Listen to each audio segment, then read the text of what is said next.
The Mannin Line with Andy Wint.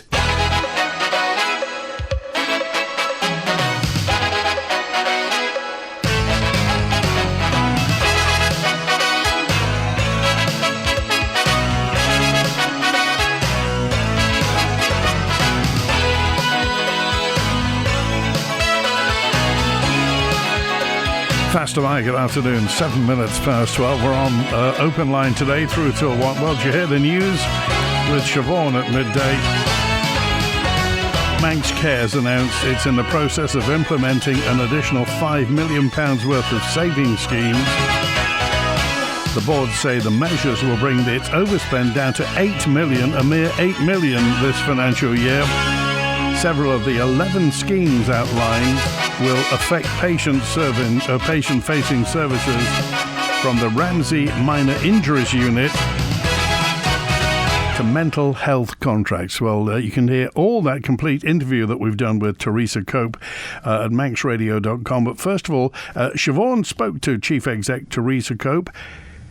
What's going on? This is £5 million worth of additional schemes on top of our existing £12 million worth of cost improvements, which are already in our plan. And these schemes are largely short-term schemes to help us reduce that overspend for the rest of the financial year. So these things are, we have taken the decision to temporarily close our mental health recovery college. We are also not going to renew our mental health online contracts regarding Couth and Quell, and we are also withdrawing our out-of-hours social worker in adult social care. That's not to say there are no social workers on duty out of hours, but this is a level of duplication, and actually we believe removing this service has no impact. We've also taken the decision to continue for a further 3 months the weekend closure of the minor injury unit at Ramsey. We've also talked about the elective cooling, and I think we've talked a lot about that in terms of that temporary reduction of some theatre lists over the course of the next few months. We have put in additional scrutiny around the use of bank staff and agency staff, and that's heavily scrutinised by our clinical professionals. We will always make sure we are safe, but this is about optimising our rosters and being able to ensure our frontline staff are able to work at the front line. We're also looking at how we accelerate some of that work with our tertiary providers, so where patients don't need to have to travel, but also we're asking our tertiary providers to clinically validate the waiting lists of island patients who are on waiting lists for off-island care, and understand whether those can be delayed or not. Obviously that's a clinical process, so that will be subject to the clinical validation by the teams across in the UK, and will only be done if those teams feel that is clinically appropriate to do so. A further scheme is that our medical director has been doing a very detailed piece of work around consultant job plans, and the first part of that piece of work is to look at additional programmed activities for medical staff which are not frontline linked to direct patient activity. So these are sort of leadership roles that can potentially be consumed within the overall job planning contract. So again, that work has been accelerated. That would be a recurrent scheme, so that scheme would continue beyond the end of the financial year, but has been brought forward to try and achieve some savings in this financial year. As I say, the majority of those savings are very short term, but there is just one or two that we potentially would continue longer term. The chief exec, the boss of Manx Care, talking about this cuts, really. I mean, she mentioned cooling off. That cuts by anybody's standard, really, isn't it? At the start of the financial year, Manx Care signed off a £19 million cost improvement programme to operate within budget, provided by the Treasury, and thereby achieve financial balance. Any thoughts on this? Text, email, call, WhatsApp. These are cuts by anybody. Oh, well, Siobhan Fletcher is it. Now, you spoke to Teresa Cope, didn't you? I did, yeah. How was the atmosphere? Everything okay? I think essentially the view of the board is is that they have to make these savings, and this is where they're at. I think that £19 million cost improvement programme, they sort of said more realistically the number should have been about 12 million, and that shortfall over that they just can't reach at the minute. I mean, even with these cuts, they're still going to be £8 million over budget this year, and they couldn't confirm whether there'd be sort of an acceptable number that Treasury would accept that's of that overspend. They wouldn't give us that, but they said they're in discussions with the DHSC about sort of how much overspend is going to be left. Everybody's kind of looking sideways at this. I mean, cost improvement means cutting, and people just wonder why this wasn't sorted out a long time before. Why did they must have known they were going way over budget? They must have seen the incoming and the outgoing. Did she say how we've got to? We didn't just amble up to this. No, and I think the key thing here is, I mean, I asked her straight, is Manx Care underfunded? Because that's the argument that the Manx Labour Party have made this week, and she basically said yes. Essentially, that these are savings they're having to make because they've not got the savings elsewhere. So she reckons then that government is almost setting Manx Care up for a hit, almost setting Manx Care up. So where does DHSC sit in this? I think that's the $1 million question, Andy. I think that they didn't say that in as many words, but I think the implication is there of that they need more funding. I mean, we saw this uplift to taxes this year. When I asked where that was being spent, it's on things like, the pay award, which is still not settled for a lot of the workforce. They've essentially, that uplift they got from taxes has kept Manx Care standing still. It's not really given them any extra money. And so presumably the DHSC is in constant discussion with Treasury. I mean, we heard from Dr. Allenton yesterday, and essentially the line there is that every department has to stick to budget and make savings. So, for people in Ramsey, the minor injuries unit's going to be closed at weekends. That's been in place for 3 months, and that's going on till the end of December, presumably. Yeah, they said mid-December that'll be looked at. I did question whether that would be opened before then, obviously bearing in mind winter pressures and the fact that we often get messages that we put out on the radio that we direct people to Ramsey rather than Nobles during the winter, so that's something they'll look at. I mean, they said that the saving for that is essentially £15,000 a month spent on agency staff, so that's why they've decided to keep that shut on weekends. Could they say definitely for sure that the Ramsey unit will be open in 2025? We didn't get that confirmation, no. So, more. Here's some more. Manx Care's message to the public is that we have attempted to choose the schemes which would be least impactful, and we will monitor them incredibly closely. We take our financial responsibilities really seriously, and ultimately this has resulted in us making some unpalatable decisions in order to achieve this further round of savings.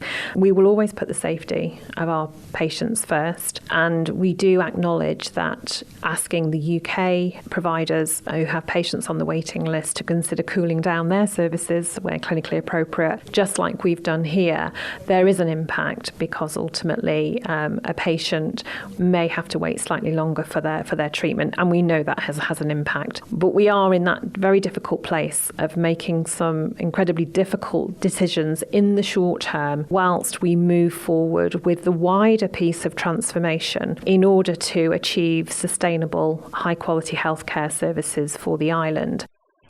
Mannin Line with Andy, and Siobhan Fletcher's here from the newsroom. She's spoken to Teresa Cope, the chief exec of Manx Care, and that's a bit worrying, the fact that elective surgery has been knocked back here. Now they're talking about, cooling down is a euphemism. They're asking our UK partners to stop it, basically, to stop doing as many procedures.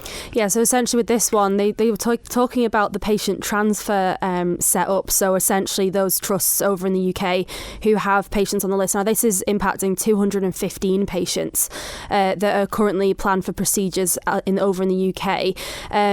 It's so-called non-time critical procedures is what they're terming it as. Now, we sort of asked what that meant. It's things like hernia operations and other orthopedic interventions. So things where the actual patient probably would disagree that it's not time sensitive, but that can be held back in that elective sense. It's not an emergency. We clarified if this was going to impact other different specialities. They said it's not going to impact children, cancer patients or neurology cases. Hospitals like Alder Hey and Clatterbridge haven't been contacted and asked to reduce their lists. It's these other sort of termed non-time critical procedures. Okay, so let's get it straight. This isn't going to affect children, cancer patients or neuro patients. Yeah. So other patients are going to have to wait. That's all there is to it. Did Theresa Cope offer any hope for the future? I mean, what they stress about all these schemes, I think that the Manx Care message almost is that they're all quote unquote temporary right now. Some of them are in place for 6 months. Some of them they said they're looking at. I mean, the Quell and Couth scheme, which is an wellbeing support helpline for mental health, that was on a temporary kind of scheme basis. They've not renewed that contract. So it's one of those things where they've not renewed some stuff, they're holding back on other stuff and saying that they might come back down the line. Again, I asked, is this the ambitions of Manx Care being stripped back, kind of the icing on the top? Because they said anything that's statutory requirement, they've not cut. It's all this additional stuff. So yeah, I mean, the full conversation with Theresa is available now as a newscast. So if anyone wants to listen to all the various cuts and what her opinion is, it's all there.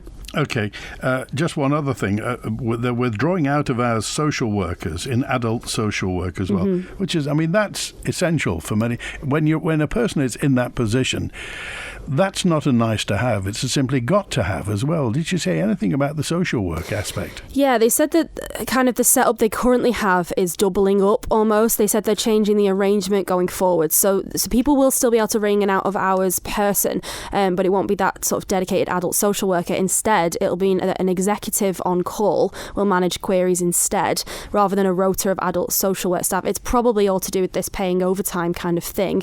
They said the rationale, like I say, is that the expenditure on a separate rota was not justified by the demand.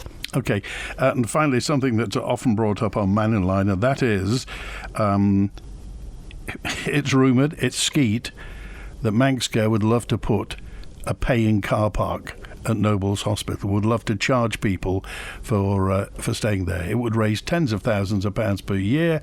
Was that mentioned at all? No, not at this stage, no. That wasn't mentioned. It's all this patient-facing and sort of rota work at this stage. Appreciate it, Siobhan. Thanks very much. You find it all... How long did you chat with Theresa Cope? Over 20 minutes, about 25 minutes. Okay, and that's all there, unedited? That's all there. That's all up in full as a newscast. Our website has the full story with all these various things that are being impacted. They're all on there. And don't forget tonight, Andy, I've got an Island Life special on Manx Care as well. Listen to it tonight. It's at 5:30 with Siobhan. Thanks very much indeed, Thank Siobhan. you. Good to talk to you today. If you've got any thoughts on this, and it is important, the latter half of 2024, things are being cut. Now, whether those cuts remain is down to Manx Care. Let's get to the lines first of all. Julian's on now. Hi, Julian. Hi, Andy. No bees, I don't think. Am I clear enough now? Absolutely fine. Excellent. Yeah, it was a loose earth wire, so I got the soldering iron out, so I think it's all right now. Talking about this lack of funding with Manx Care, how much do you think the Carevi Wind Farm consultancy fees, including Wardell Armstrong's, has come to so far? Oh, crikey. No, you're far better informed than I am. How much? Approaching £3 million. Good grief. There's a recent announcement that there's going to be a consultation, but aside from the fact that they're not going to hold the meetings actually around the people that matter, that are actually going to be influenced by this and basically put out, I'm just wondering, there's a big question for me. How can there be this consultation when the MUA have stated, and this is on the Isle of Man Today website, so the Isle of Man newspapers effectively, there's been no decision on the number of turbines, the size of them, the height of them, or even which manufacturer.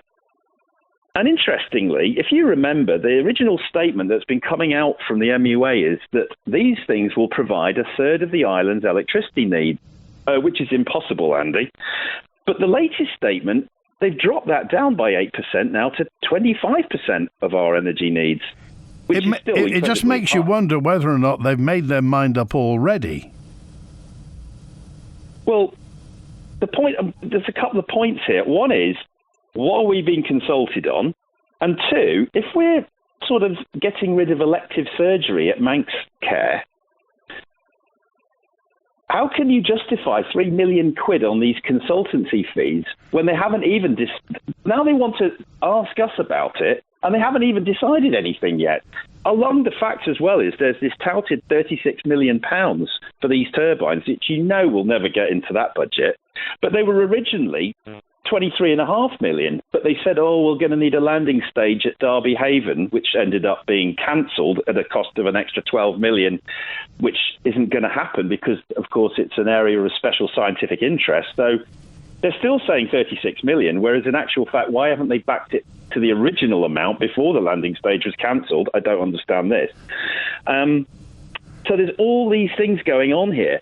But how can the same government say, sorry, your hip operation is going to have to be cancelled, but we're doing £3 million on a consultancy and we haven't even chosen anything about what we're going to do with it yet? And they'd probably say different budgets, different projects. What, you mean like the horse tram rails? I mean, where did that money go? Well, there you go. I mean, you talk about these millions and millions of pounds. I have a far more down-to-earth, matter-of-fact number in my head, and that is 29p, Julian. 29p, obviously, is what we currently pay per kilowatt hour. I would love to know how much the government think we're going to be paying in the future. Bearing in mind that the British Isles payment for electricity is way above lots and lots of other people. So where's this going to go in the future? 29p is what we have at the moment with the wind farms, whether it's Eristane, whether it's the Orsted one, whatever it's going to be, the interconnector. How much are we going to pay for the future? Because I'm sure somebody inside government knows how much they're going to pitch to the Manx public. What do you think? Well, I've got a question right there. The UK is now the most expensive electricity in the world, and yet they've spent over $250 billion, so over 250 billion, on a massive fleet of on and offshore wind turbines, which didn't make any difference when the Ukraine war started. By the way, gas is now down in 2017 prices. So how is there a justification to jack the electricity price up even further when they're using gas to power the turbine at Bullrose? How can it go up? The price, there was a spike in 2022, but it dropped down massively within a few months, and now it's at a level which is pretty normal, really.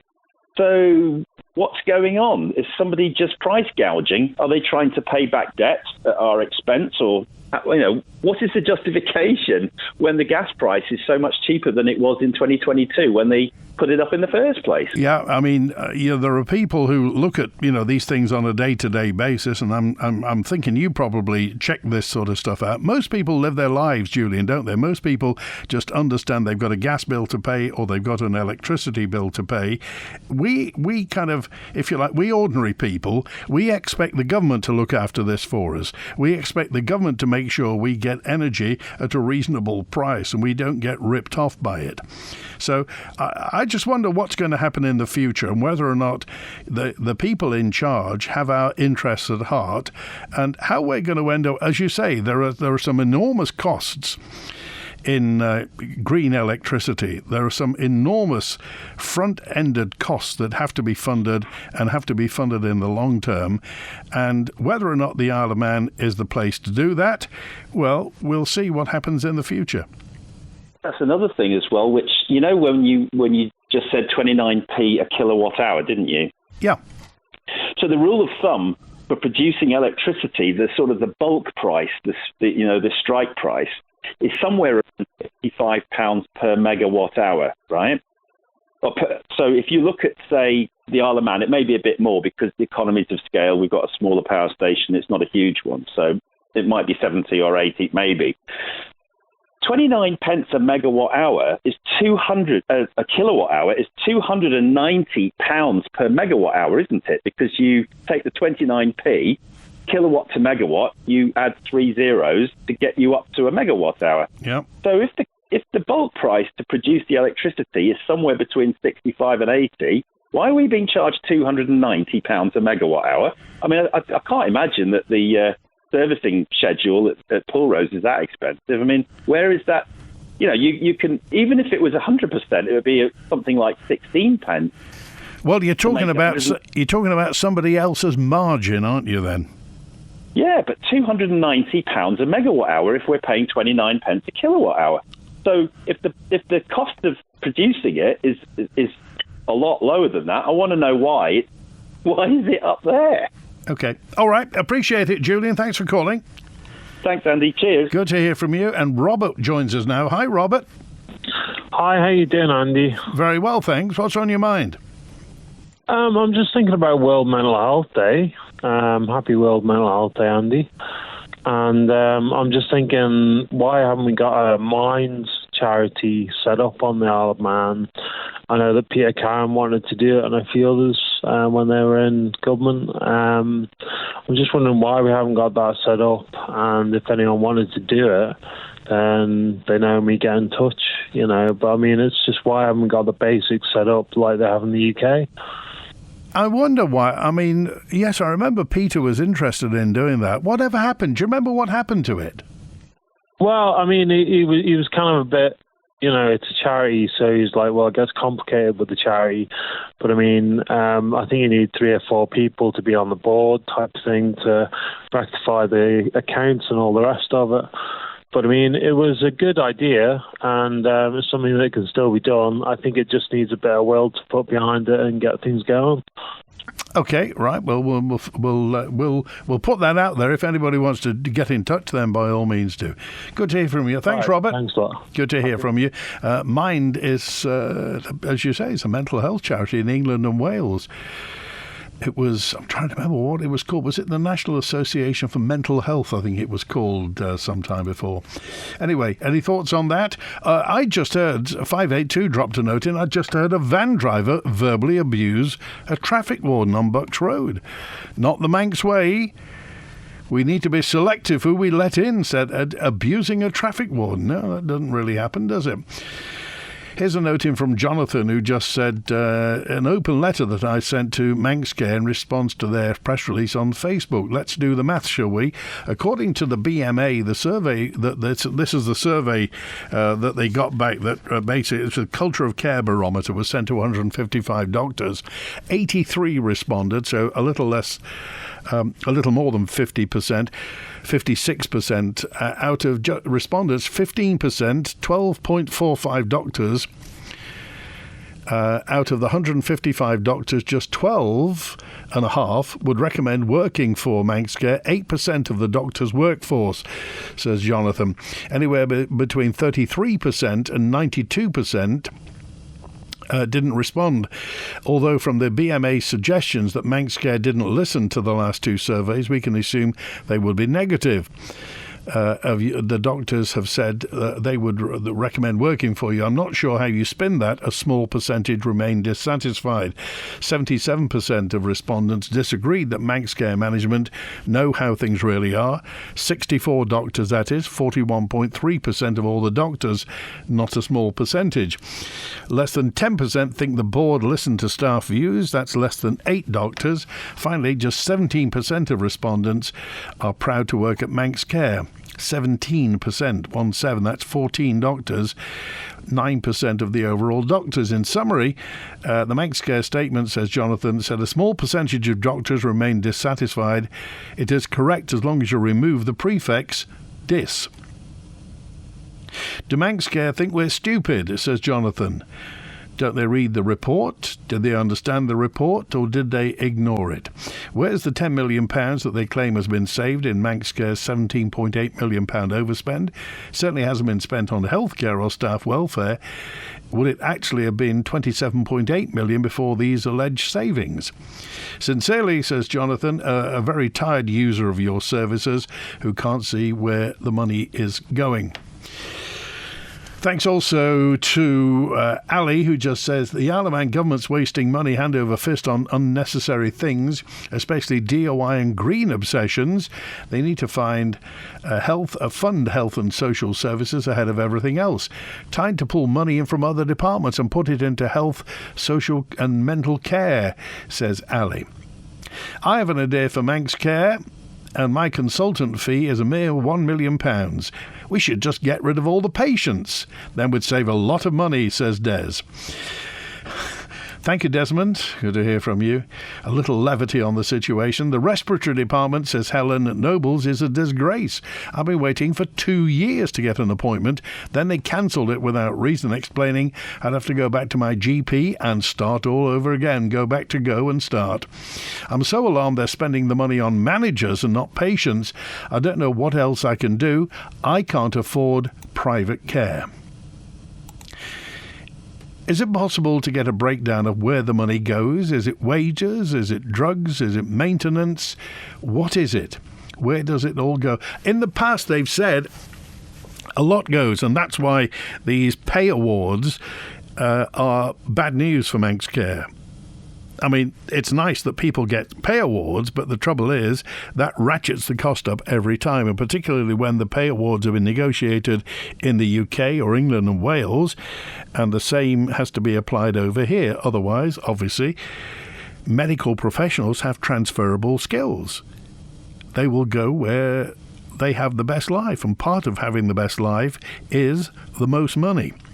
That's something that we can't get away from, and certainly Manx Care can't get away from. Your plans for tomorrow can start today with an HSBC loan. Whether you're looking to start renovating, planning a tropical escape, or getting a new electric car. I said electric.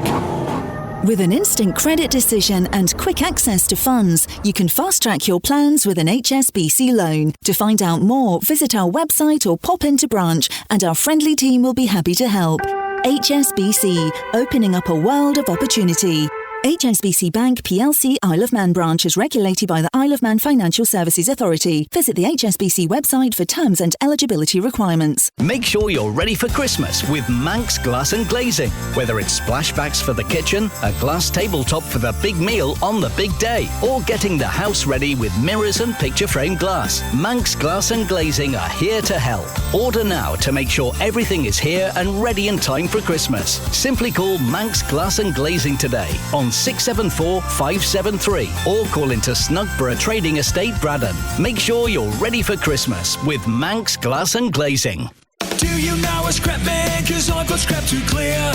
Cars in copper, brass and lead, and I need cash for beer. What? You don't know a scrap man? Gastains of Vauxhall is the one for you. Gastains will take all scrap metal and is also licensed for dry cell and lead acid batteries. So don't delay. Ring 801 337 now. So now we know a scrap man and all our scrap's been cleared. Ring 801 337, then have cash for beer. Call Costains today and get yourself a beer. Coming up, we have another winning weekend here on Manx Radio, and this time we're giving you the chance to win £200 to put towards your next car service at Quayside Tyre and Service Centre. The team there will get your car winter ready with a comprehensive service. Book in today and drive with confidence right through the winter months. To win, all you have to do is listen out for our winning question, which we'll ask on air right across the weekend, and once you've heard it, text your answer to 166 177. Make this your winning weekend with Quayside Tyre and Service Centre and your nation's station, Manx Radio. The Mannin Line with Andy Wint. Text, email, call and WhatsApp. Get in touch. Make savings. Best of all, scrap the net zero wind turbines and use the money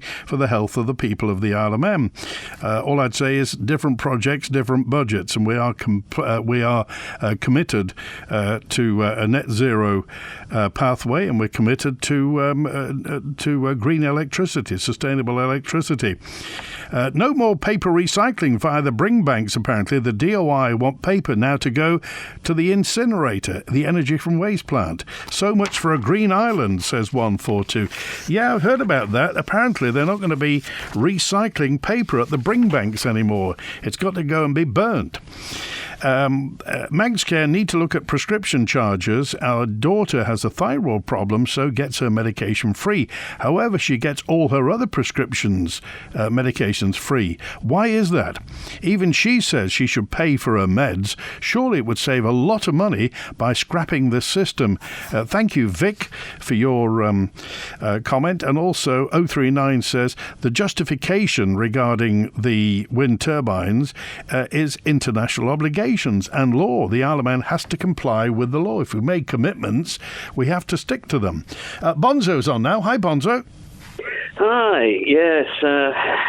Sadly, I see that various people are losing no time in using Manx Care's cuts to justify their opposition to renewables and actually sort of climate adaptation. But firstly, I mean, we do need to have our own power that we generate, and buy renewables is the cheapest one actually to get built and get going.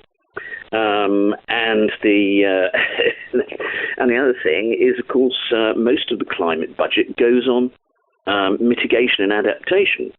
Flood defences and shoring out, reinforcing sea defences and stuff. So, if people want to go to we can have some healthcare or we can be flooded. That's a choice up for debate. But this is the kind of thing which is now going to go on, not just simply between Manx Care and people who want climate action, climate mitigation, but also between anyone who wants anything else. Because you will get, right, okay, now we got 3 million. How much does Culture Mannin get, for example? Right, okay, so we'll have that for health services in order to fill the gap. How much do we spend on, various sort of nice to have? Heritage railways. Yes, heritage railways. Again, yes, there's something. Right, fine. No, we'll take that. We'll use it at that. You can come up with all sorts of reasons and to chop other things and give them back that piece of salami that's been a fly's problem at Manx Care. But the thing is, that will only ever be temporary. You'll just end up in the same situation again and again and again, as we are doing now. I think I was saying a week or so back, or a couple of weeks ago back, that social services were pretty much on their knees, and it wasn't that far from actually all wheels coming off completely. And I think this latest thing will probably see some unfortunate failings in social services, which then we will have court cases about, and people will go, why wasn't anything done? So, we were saving money. Is the public justified in thinking that departments are given a budget, they should use that budget, and they shouldn't go off willy-nilly overspending? I mean, surely Manx Care saw this coming down the track. Surely they knew they were going to get to overspend, and nothing has been said until a few weeks ago. Yes, but that's like many other things. Tynwald could be shown a realistic budget for something, for what they expected to do. And this happened with the prom. You get this spec, and then it's, oh no, that's far too much. So what happens is that you then submit the budget that Tynwald will vote for. Then you commence things, and then things are too far gone, so that then you ask for a supplementary vote for the rest. And that's what Manx Care, DHSC and then Manx Care, have been having to do for, at least the past decade. And that was fine. That was fine when we had money. When we had spare money, we had money sloshing around. But times have changed. Yes. And here we go, about where we raise money and how much we raise that money. And also, of course, the thing that it's all very well to have an arm's length organisation, but if you don't give it enough to do its job, and then you scream at it for it not doing its job, and then it turns around saying, well, yes, we need more money, we're having to overspend in order to get to the service commitments that you stipulated. And there's the nub. That's the nub, Bonzo, is if that's the case, if DHSC or Treasury has set Manx Care up to fail, why didn't Manx Care pipe up about this before? Because it wanted to keep getting money. It wanted to extend the, put off actually fighting the battle for as long as possible because it's trying to do what it's doing. But the way we are going, and if we are now in, actually, this, I think, the release of this contingency plan, I think preempts a question by Julie Edge in Tynwald next week, where she is asking, can the Minister inform Tynwald what this contingency plan is for Manx Care? Well, we all know now, and it's only going to get worse from here. Okay. All right. Appreciate it, Bonzo. We've got a queue of people. We'll talk again soon. Thanks for being with us today. Cheers, thanks. Okay, 18 minutes to 1. Howard's with us now. Hi, Howard. Hello, Andy. Just a curio. When Mr. Allenson introduced earlier on the increase in the tax rate, supposedly going to ring fence it for the health, the Manx Care Health. Are we going to be allowed to know how much was acquired by this ring fencing? What it's been used for? Has it been allocated appropriately? And is it... Now, people come on I'll ask them to come on because it'll refresh my memory. Was it a one-year term or is it an ongoing tax increase?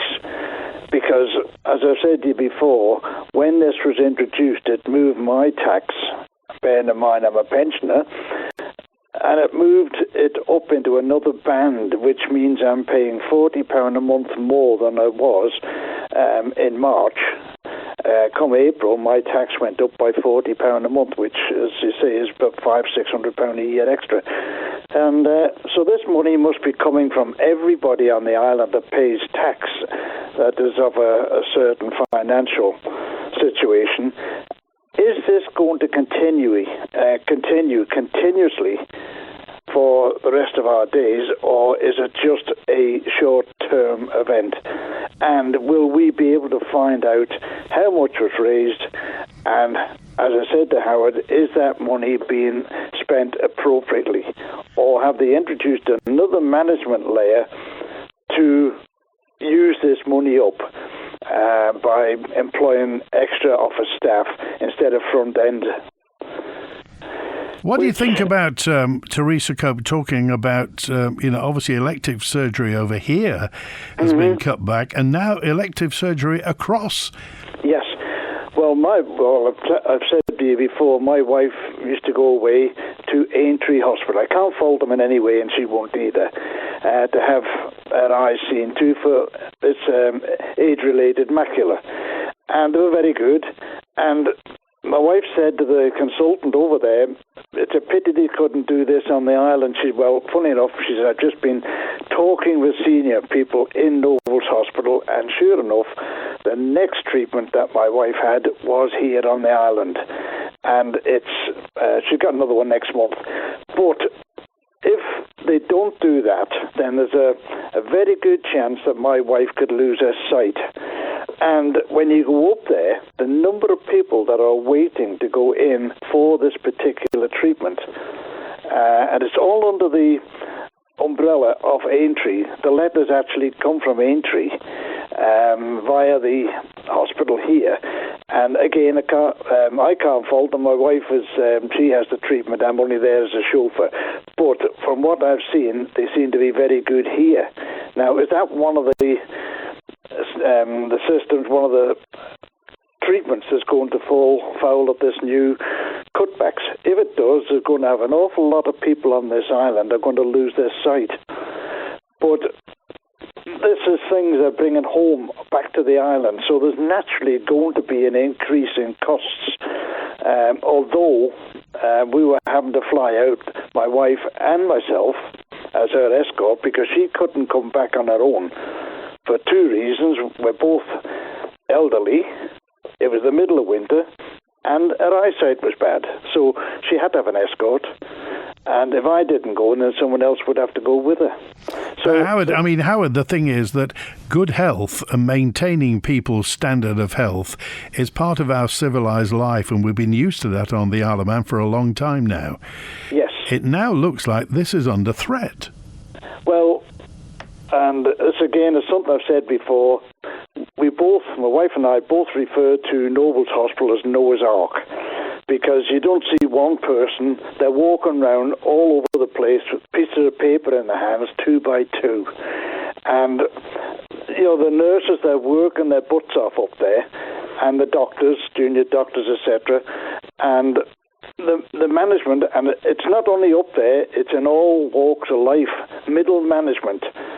They have their own little shelf that they sit on and dictate. And we got a classic example there recently where they said the chap that's in charge of the air traffic control can't work there because he's not qualified, and he's in charge of it. So how many more of these people are in that situation that are in Nobles Hospital and the other hospitals? Okay. All right, Howard, appreciate your call. Thanks for that. Take care. Bye now. About 13 minutes before 1.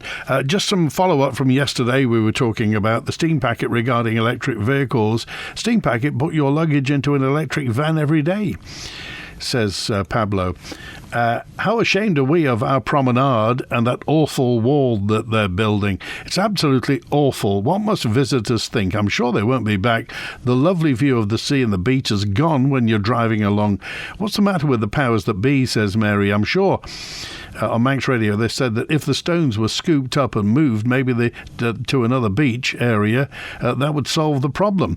You never get a straight answer, Mary, to be quite honest. And it has to be said that the people at Douglas City Council, are now saying that they won't put the groins back.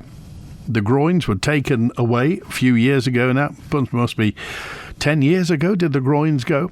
The groins helped stop stuff being washed up. And Douglas Council are responsible for the groins. Now, presumably, that's not going back. I'm guessing, correct me if I'm wrong, Douglas Council, that's on cost grounds. So who do we get a straight answer from? I still think we should paint it anyway. EV production worldwide is down. Electrical vehicle sales are down worldwide. The MEA spending £100,000 future-proofing the Isle of Man, says Ian.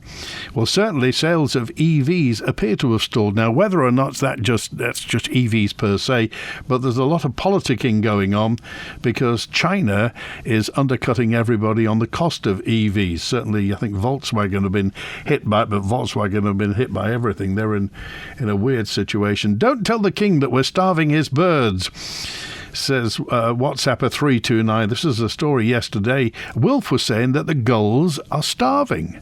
Is this true? But don't tell the king, says 328. Regarding the sea walls, get the artists who painted the shelters on Ramsey Prom to paint pictures of the houses and the trams from Hillary and Farm Hill. They're fantastic. If you're on the Murrock, look in those shelters. Some great artwork there. The concrete on the promenade could be pigmented at the point of installation, making it more uniform and aesthetic for generations to come at a very small cost. How do you pigment concrete? What do you put in it? It was originally specified to be pigmented, apparently, says Charlie on 444. No point in painting the sea wall. It's only a matter of time before the sea knocks it down, says Mark. And thank you for that. Painting pictures of MHKs on the sea wall is handy for all the dogs walking. Now, thank you, Dee. Good to hear from you. Text, email, call and WhatsApp, and it's the Isle of Man government's fault for unloading the NHS to a third party so they could enjoy the summer recess in peace. Well, there was a report, the Sir Jonathan Michaels report, said that we should split the political from the operational.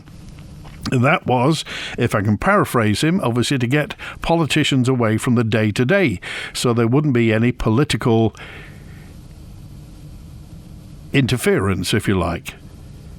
So that the politicians couldn't make day-to-day decisions on clinical matters. So you separate it, DHSC one side of the wall, Manx Care the other side of the wall. The trouble is, if Manx Care has been set up to fail, then Who's responsible for that? Manx Care is out of money. If it were a company, it would be insolvent. And the company directors would be guilty of contravening company law. Company law says a director cannot trade when knowingly insolvent. So whose fault is this? Is this government? Is it Manx Care? And remember, at the end of it, you are there because your health is the responsibility of Manx Care. We're cooking with sunshine, cholera.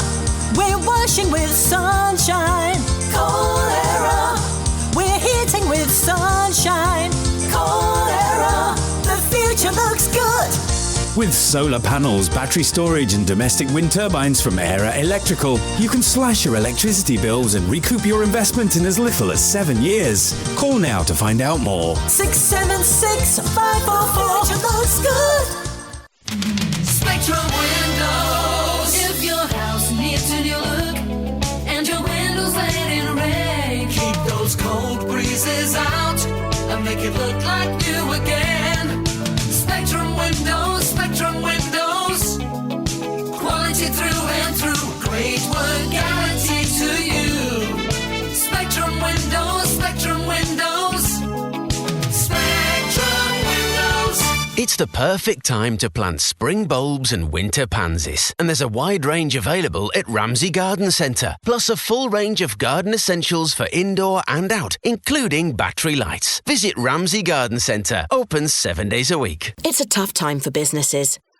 Not sure what to do to turn things around? Let Nicola Bowker & Co. guide you through. We've helped hundreds of businesses to success. Accountants and tax advisors to businesses on the Isle of Man. Join us this weekend for another live broadcast from Radio Caroline North. We'll have a very special guest who made his first offshore broadcast in 1965. Now, 59 years later, he finally joins us on Radio Caroline. Our broadcast is sponsored by Turton Tower Woodland Cafe, and it all starts this Saturday after Carnaby Street at 10 o'clock.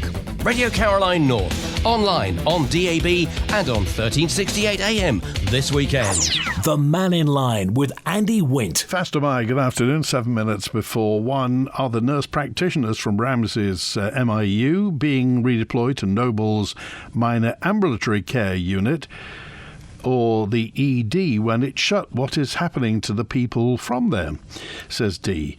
We'll find out, and remember you can hear Siobhan's interview with Teresa Cope at manxradio.com. The whole thing is there for you to listen to. A quick question for Manx Care. Instead of cancelling appointments to save money, what's the current wage bill? Well, that's a bit by the side, to be quite honest. I mean, really, does it matter how much people get paid? And presumably, you're talking about senior management in Manx Care and also clinicians and doctors, and everybody's got a going rate for the job. So whether or not somebody gets paid, or however much they get paid, that doesn't get us out of the pickle that we're in. And we are in the pickle. I mean, this is not Manx. Manx Care may have the problem, but it's us that will carry the can for this, remember, because we're the ones that pay the bill in the end. So what do we do about it? Again,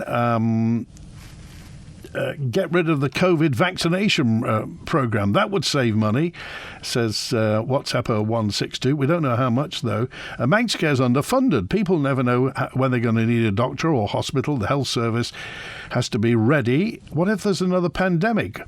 All this nonsense is the fault of the government. Thank you, Malcolm, for that. Malcolm on 695. Bonzo is the voice of the next generation, says 857. About the Isle of Man recycling. How does the Isle of Man actually recycle paper, cans and plastic bottles in the UK? And I think this is 841 getting in touch from the UK. We have recycling plants. I'm assuming there isn't one on the Isle of Man. Therefore, do you ship items for recycling in the UK? Glass is recycled on the Isle of Man. I think think it goes to Balhara Quarry. It gets sorted out there. But stuff is sent off the island. I think it also depends on what the going rate is for recycled materials over there. But that's the story coming out, that paper will not be collected and you'll have to send it to be burnt. The energy from waste plants. So, no, we don't have recycling facilities on the Isle of Man, apart from glass, that is. Any more? Anything you want to talk about? We've got an open line tomorrow for Friday. And thank you, Graham, who dropped a note in. The reduction in the seagull population coincides with the establishment of wind farms, especially offshore ones. It's well known that offshore wind farms kill gulls by the thousands. They're a protected species, so the wind farm operators have sought and have been given exemption. As flying creatures, they're perfectly capable of following their food source. The answer to the Isle of Man's energy future lies beneath our feet, says Graham. Clean, green, long-lasting geothermal. If you want to get in touch out of hours, the email address is manninline@manxradio.com. During the programme, studio@manxradio.com. And the answer phone is always on, 682-631. Thanks to Howie on the phones today. Catch you tomorrow. WINT